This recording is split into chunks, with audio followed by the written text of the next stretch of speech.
of arguing, girl. Hiya, back again. Doing two videos today. Killing two birds with one stone because I have two things I want to talk about. So, yeah, people really don't know how to communicate. That when people get past passionate about a particular topic, let's say there's a hot button issue for you that you're real passionate about and that's really important to you, there's a point where they start they get past passion and they become angry and they start showing their teeth, and the next thing you know, all these offensive, mean, over the top things start coming out of their mouth, and then they wonder why people why they're so angry. They wonder why people miss their point or fixate on one or two words of their whole sentence, because words are powerful. And if you've got a point to make and you have a message you want to get across, you best calm yourself down.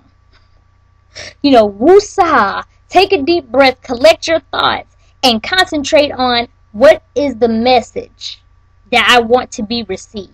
What do I want people to understand about my point or my feelings or how I'm thinking? What do I want people to understand? Because you have to try to... Let me give you a frame of reference for this video. So I did a video not too long ago about Rush Limbaugh and birth control.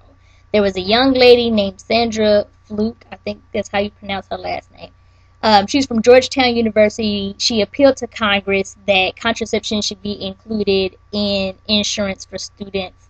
And Rush didn't like that idea. He doesn't feel like insurance should have to pay for that or cover that. He doesn't feel like the government should have anything to do with it in terms of paying for it. Okay.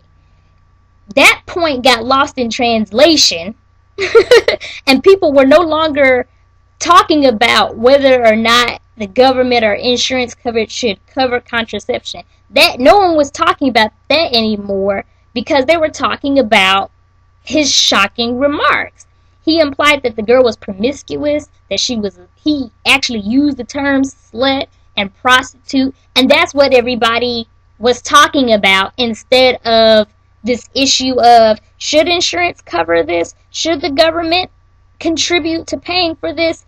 That's the bigger picture, but nobody was thinking about that because they're like, I can't believe he just called this girl a slut. I can't believe he just implied that she and other girls from Georgetown are promiscuous. I can't believe that. Patricia Heaton, an actress from TV's The Middle and Everybody Loves Raymond, she decided to weigh in on it and made herself look stupid. And again, no one was focusing on the bigger picture or her or Rush Limbaugh's point because of the things that they said. She had a stream of tweets, several tweets. I'm going to post an image on my blog of her tweet stream. She said things like, "Hey G-Town gal," Georgetown, "please let us also pay for your Starbucks, your movie theater tickets, your favorite hot wings combo deal at KFC, anything else." Then she retweets somebody who says, "Here is a recipe for cheap birth control. Take aspirin and hold tightly between your knees. Cheap and easy, just like those G girls." So he's implying that these girls are easy and promiscuous, and she retweeted that.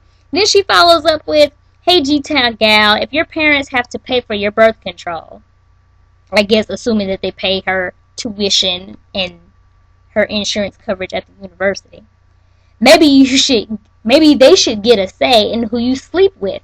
Instant birth control. "Hey G-Town gal, turn your underwear inside out. Then you only have to do laundry every 2 weeks. Saves on detergent and trips to the laundromat." And she goes on and on and on and on, just going in on this girl. Instead of saying, I really don't feel like insurance coverage or the government should have to pay for contraception. For whatever reason that she feels that way, instead of just explaining that, because that's what adults do, she goes on this rant. And to me, it's just very immature you just gotten all caught up in your emotions of it. There's nothing wrong with being passionate. Believe me, I understand being passionate because I have something to say about everything. And there are a lot of hot button issues for me too that, I will go back and forth with you with.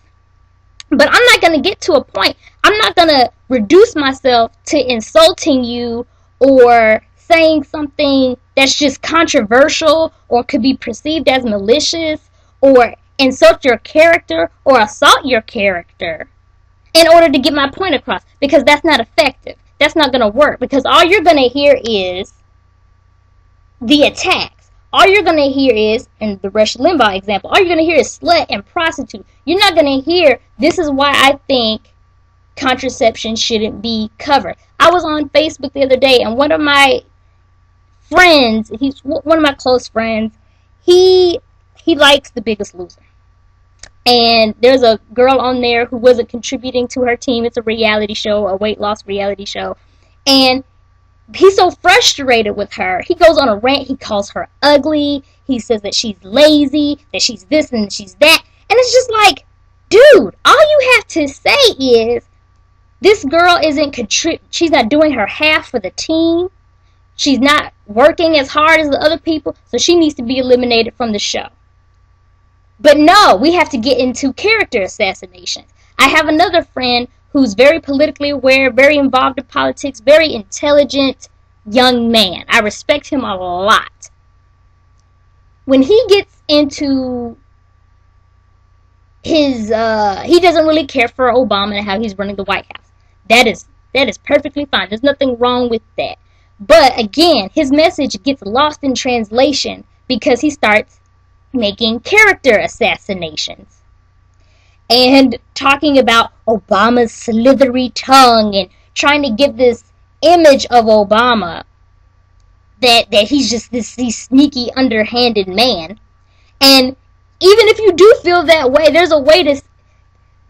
He's just distracted from his own point. Instead of saying, I don't like Obama's ideas on this, I don't like Obama's ideas on that, this is why I think it's harmful for the country, this is why I think his plans aren't great.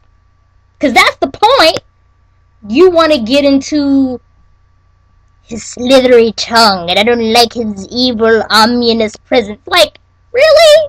Same thing with Kelly Clarkson, America's First Idol, first American Idol. I think it was about a month ago when she endorsed Republican candidate Ron Paul on Twitter. At the time, she was unaware of, there was a scandal about some newsletters with his name on it, with his stamp on it from years back that had some inflammatory statements and some controversial remarks. She was unaware of that. So people fired back at her, sending her all of these tweets. And instead of saying, why are you endorsing Ron Paul when he's been accused of this and that and the other, here's why I don't like Ron Paul, instead of them saying that, a lot of people got into calling her fat and talking about her weight and talking about her voice and just things that have nothing to do with politics, Ron Paul, or any type of political endorsement. It's just country star Miranda Lambert got into a Twitter feud with pop star Chris Brown because of her tweets after the Grammys. He performed twice, and she felt like because of his domestic altercation with his then girlfriend Rihanna 3 or 4 years prior on the eve of the Grammys, that he shouldn't have been allowed to perform, that he needed to, quote, be put in his place and all of that. They started going back and forth, they started making news, and I was so irritated with that whole situation because instead of it being about domestic abuse, it became this immature, let me one up you feud between the two of them. If Miranda's point is to be an advocate for victims of domestic abuse and be against domestic abuse, talk about domestic abuse. But instead, you go into this back and forth attack with Chris Brown. What is that getting done? You have lost sight of your own point. No one's thinking about victims. No one's thinking about domestic abuse anymore. It's just, what is Chris Brown going to say next to Miranda Lambert? What is Miranda Lambert going to do next to Chris Brown? More to the story. When you get upset and you get heated, give yourself a moment to chill, collect your thoughts, and then express your point. If you really want to get your point across. Because after all, that's why you're passionate. After all, that's why you're angry. Because you want to get your point across. You want to express yourself. This is the reason why you're even having the discussion to begin with. So how about you stay on the point at hand and stay there and breathe in it, and yeah, I think I've expressed my point and I've exhausted it. But yeah, and it can be hard once you get upset to control yourself. But take that moment out to do it, because other than that, you just wasted your breath. Speak your heart, don't bite your tongue, don't get it twisted, don't misuse it. What's your problem? Let's resolve. We